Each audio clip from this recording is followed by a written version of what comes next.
ምንድነው ጥያቄው? ሲቀጥሉ እሺ ይሄ ነው ጠይቀው ኢብራሂም ነው እሱን ሳይሆን አንቺን ሳይሆን ኢብራሂም ነው። ምክንያቱም እጠይቃለሁ ብሎ አይደል የገባ። እሺ ከላይ ያለው ወንድማችን ሀሳብ አለ መሰለኝ ሚውት አንስታን ጨርስና ዛሬ ጠይቀዋለሁ።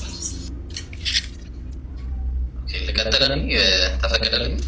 አዎ ጥያቄ ልጠይቅ ነው። ሚውትን አንሳና ጥያቄ ጠይቃለሁ። ጠይቅ እፈልጋለሁ ብለዋል መምህር። አንዴ ጥያቄ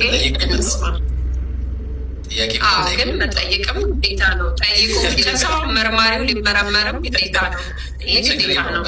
እኔ ያው ሙስሊም መልስ ስላለው እኔ መልሳለሁ። እናንተም ከመለሳችሁ ያው ቶሎ ፖለቲካውን ተወት። አሁን የምጠይቅ ጥያቄ አናገራለሁ የለውም።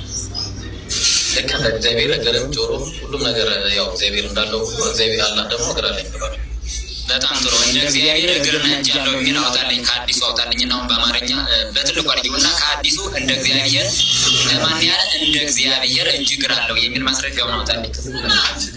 እሺ ላወጣ ካንሰባ ወደ ደግብልሃለሁ። አሁን የተጠየቀውን ጥያቄ በራፍና ቁጥሩን አሳየን፣ አውጣና አሳየንና ከዛ ወደ ሌላው መሸጋገር እንችላለን አለ። ይኸውላችሁ አሁን የጠየቁኝ አባ በደፈናው ነበረ። አላህ እጅ አለ ወይ ያሉኝና ጠየቁኝ። አዎ አለው አልኳቸው። ከዛ በኋላ ልክ እንደ እግዚአብሔር ነው የሚል ነገር ነው የጠየቁኝ። ልክ እንደ እግዚአብሔር ነው የሚል ነው የሚል አይደለም የሚል ቁርአኑ ላይ አይጻፍም። እግዚአብሔር የሚል ነገር ቁርአን ላይ ስለሌለ ማለት ነው። ግን አላህ አለው ብለን ስንል አዎ አለው ተግባባን። አለው ብለን ስንል ግን እሱን የሚመስል የለም ከማለት ጋር ነው የምንለው። ግን በተመሳሳይ ደግሞ ደብል ስታንዳርድ አድርጌ ነበር ያስቀመጥኩላቸው። እግዚአብሔር ሁሉም አካላቶች እንዳሉት የቤተ ክርስቲያን ሊቃውንት 318ቱም ተስማምተው ያስቀመጡት ነገር መሆኑ መጽሐፈ ሚላድ ምዕራፍ 10 ላይ በአዳም ላይ ያለው መልክ ሁሉ በአብና በወልድ በመንፈስ ቅዱስም ላይ አለ ብሎ ነው። እነዚህ ደግሞ ሃይማኖታቸው የቀና 318ቱ ሊቃውንት አባቶቻችን እንደተናገሩት ይላል። ስለዚህ አሁን ለምንናገረው ወይም ደግሞ ለምንጠየቀው ጥያቄ በቂ የሆነ መልስ መስጠት ካለብን ማስረጃ አውጥተን ነው። ስለዚህ አንተ አሁን እኔ ለምጠይቅ አሁን መምህር ለጠየቁ ጥያቄ እኔ ጥያቄ ነው ብዬ ብጠይቅህ አላህ እጅና እግር አለው ወይ አዎ ወይም ደግሞ የለውም ትለኛለህ። አላህ እጅና እግር አለው? ኢብራሂም ማስረጃ አለ ይህን ጥያቄ ለመጠየቅ? አንተ ማስረጃ እንድትሰጠኝ ነው እኔ እየጠየቅኩ ያለሁት። ስለዚህ በቃ እንደዛ ከሆነ ዝም ብለህ ነው ማለት ነው የምታዳምጠኝ ማለት ነው። እሺ አዎ አለው፣ አዎ አላህ አለው ማለት ነው። እሺ ችግር የለም። አመሰግናለሁ። መልስ ሰጥ ያው ከፍቼ ላሳይ። ለምሳሌ እጅ እንዳለው ላሳይ። አንዴ ውይይታችን እናስይዘው። ቆይ አንድ ጊዜ እሺ ላሳይ። አሁን አንዴ ዝም በልና አዳምጠኝ። አሁን የምታሳየኝ ማስረጃ አላህ እጅና እግር አለው የሚል ማስረጃ ነው የምፈልገው። ቀጥል። ሌላ ቦታ ከሄድክ ላስቆም እችላለሁ። እሺ ወንድም አለ አይደለም። አይ እንደዛ አይደለም። አላህም ኢብሊስ ሆይ በሁለት እጆቼ ለፈጠርኩት አለ። ተመልከት፣ ምን ላደረኩት? ለፈጠርኩት በምኖቼ በሁለት ቆይ ላስምርልህ አንድ ጊዜ። በሁለት እጆቼ አለ። አየህ፣ ታያል። ይኸው አየህ።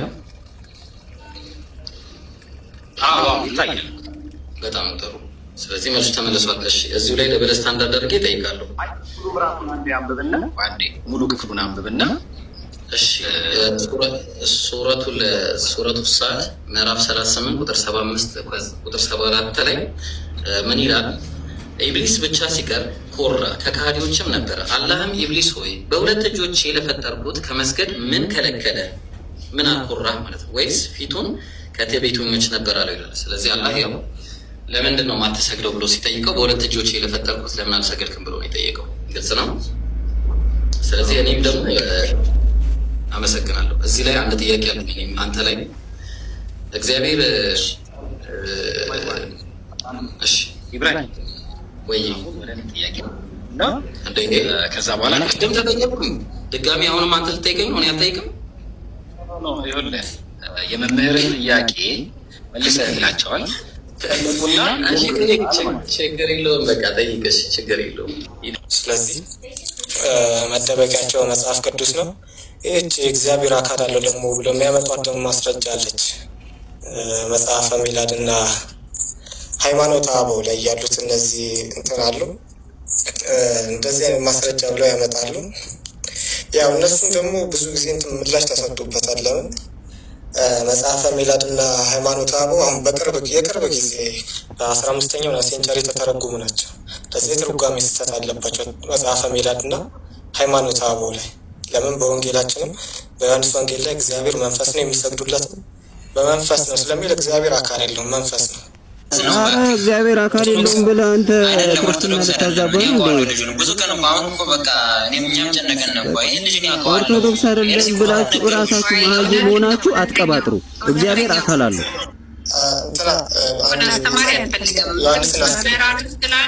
አይ እግዚአብሔር አካል አለ የለውም እያለ ዝም ትላለህ።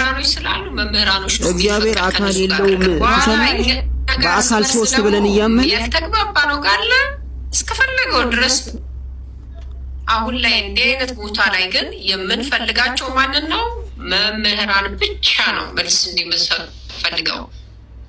ስለዚህ አንዱ አቃል ራሱ ሌላ ውስጥ ስለምትከተል እውነተኛው በጣም መጠንቀቅ አለብን። ስለዚህ እዚህ ጋር አልፈቅድልህም እንድታስተምር ምንም እንድትል ማለት አሁን ይሰማል።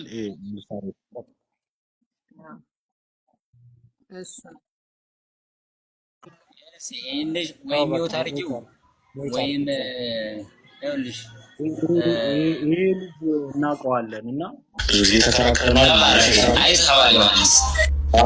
አይቼዋለሁ ብዙ ጊዜ ገብቼ እና ህዝብ ሙስሊም ነው እና ምንም አይዲያ የለውም። እግዚአብሔር አምላክ ሰውን እንደ መልኩ እንደ አምሳሉ ፈጠረው ሲባል ኢሙዋቲ ማለትም ነፍሳችን ኢሙዋቲ ናት አይደለ? ይሄ ወይም ደግሞ ኢንተርናል እስከ መጨረሻው ማተጣዋ ነፍስን ለማመልከት ነው እንጂ እንደ እግዚአብሔር ያለ እጅ እንደ እግዚአብሔር ያለ አይን የለም። ቅዱስ አትናቴዎስ ይህንን ጉዳይ በደንብ አድርጎ አብራርቶታል። እጅ አለው ሲባል አንተ የምትሰጥ ከሆነ ወይም ደግሞ አንተ እጅ ካለ እንዴት እግዚአብሔር አይሰጥም ትላለህ? እጅ ያለው አንተም አይን የገጠመልህ አምላክ እንዴት አያይም ትላለህ? ስለዚህ አይን አለው ብሎ ያወራል እንጂ ሊትራል የሆነ አይን እጅ ምናምን ነገር የለም። ኦኬ ሃይማኖተ አበውን በደንብ ብናነበው ቅዱስ አትናቴዎስ ስለዚህ ጉዳይ በደንብ አድርጎ አብራርቶታል ማለት ነው። ስለዚህ ይሄ የእነሱ ፖለቲካ ነው፣ እውነተኛ ይታወቃል በደንብ ስለሚታወቅ ማለት ነው። ቅድም ወንድም ይሄ